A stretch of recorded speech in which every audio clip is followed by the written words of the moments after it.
Okay, it's time to look at another one of the early Stoics. Ceremonius of Alexandria was a Stoic philosopher and a historian who lived in the 3rd century BC. His most famous work is his book on Egyptian mythology, which he wrote around 240 BC. We only have fragments of this book, but enough survives for us to get a good sense of how he thought about the Egyptian myths that he was describing, and it's interesting to see how he approaches these myths from a typically Stoic point of view. So let's dive in. Ceremonius was born in 330 BC in the Egyptian city of Alexandria. The city had been founded by Alexander the Great in 331 BC, and it became the capital of his vast empire after his death. Alexandria quickly became a center of commerce, culture, and learning, and it was here that Ceremonius got his start. He came from an upper middle-class family, so he probably had access to some of the best education that the city had to offer. In the Hellenistic period, paganism was very much a part of mainstream culture in the Greek world, but Platonism and Aristotelianism were also widely discussed. There are some indications that Ceremonius studied with but ultimately he aligned himself with Stoicism, perhaps studying with Zeno himself when he traveled to Athens.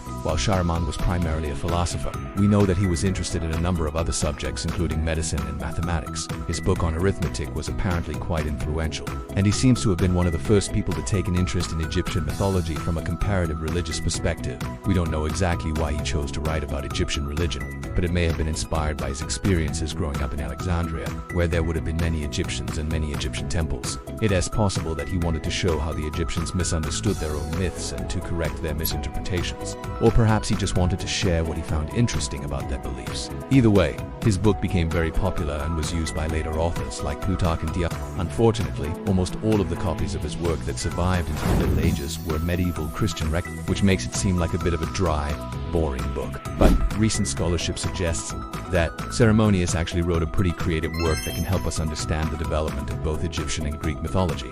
So what did he actually say? In his introduction, he explains why he wrote the book. He says that the Egyptians handed down their myths orally, so they've been corrupted over time and no one has written them down accurately. So he decides to do it himself. He writes, "I, being myself a philosopher, happen to have made close investigations into the subject matter of mythology and to have collected from those Egyptians who have undertaken to expound at the tales relating to their gods."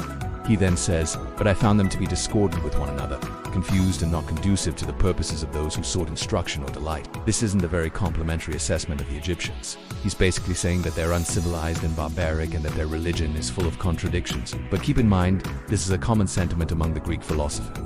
They often viewed the Egyptians as superstitious and backward, but ultimately he still wants to share what he learned from them because he thinks that the Greeks can learn something from the Egyptians. He writes, "Accordingly, I will now endeavor to arrange the most instructive of their myths in regular and continuous narrative, omitting everything that could offend the ears of the Greeks, either on the score of its extravagance or its occurrence in unholy places." So he is going to clean up their myths and present them in a way that the Greeks can accept. One way that he does this is by interpreting many of the Egyptian myths allegorically. In fact, he identifies the Egyptian gods with the Stoic virtues. For example, he identified Osiris with wisdom, Isis with justice, Horus with courage, and Typhon with He also interprets many of the Egyptian gods as personifications of abstract concepts. For example, he identifies the moon god Khonsu with time, saying that he rules over the intervals between the courses of the stars, which is a neat little Stoic touch. He also sees the Egyptians as having a sort of pre-scientific knowledge of nature, and he discusses how they used astrology for various practical purposes. For example, he talks about how they kept time by observing the rising and setting of the stars and how they predicted the flooding of the Nile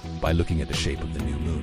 He also gives an explanation for the deluge myth, saying that the Egyptians believed that the world had originally been destroyed by water, and this inspired the Greek version of the myth. So he saw the Egyptians as having some sort of primitive scientific knowledge that the Greeks had forgotten. He also discusses the Egyptian creation myth, and he tells the story of how Adam emerged from the primordial waters fully formed. He says that Adam was alone at first, but then he ejaculated and from his semen came the world.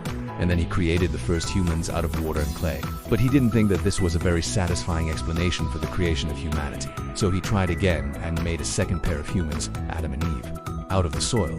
This, he thought, was the real beginning of humanity. And he made them from the soil so that they would be connected to the earth. Since they were originally made from water, they were easily washed away by the floods.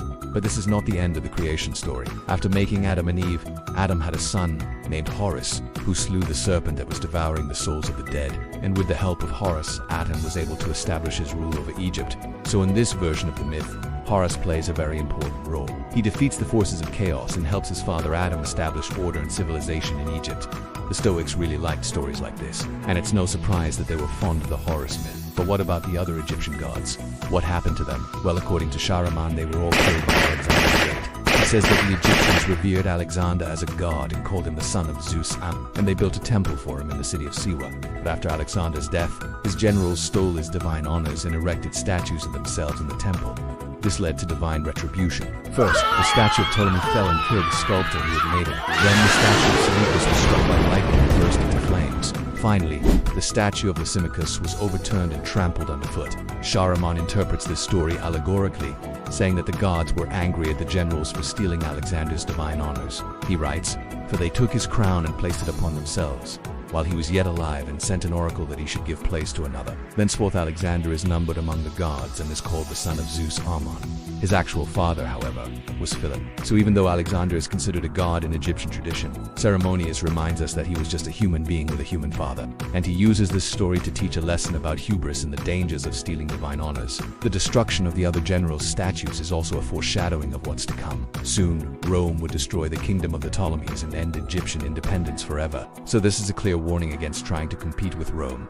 This is just one example of how Ceremonius interpreted the Egyptian myths from a distinctly Stoic point of view. He also emphasizes the importance of virtue, wisdom, and he warns against the dangers of ignorance, foolishness, and he clearly thought that the Greeks knew more than the Egyptians, and he wanted to share his wisdom with them.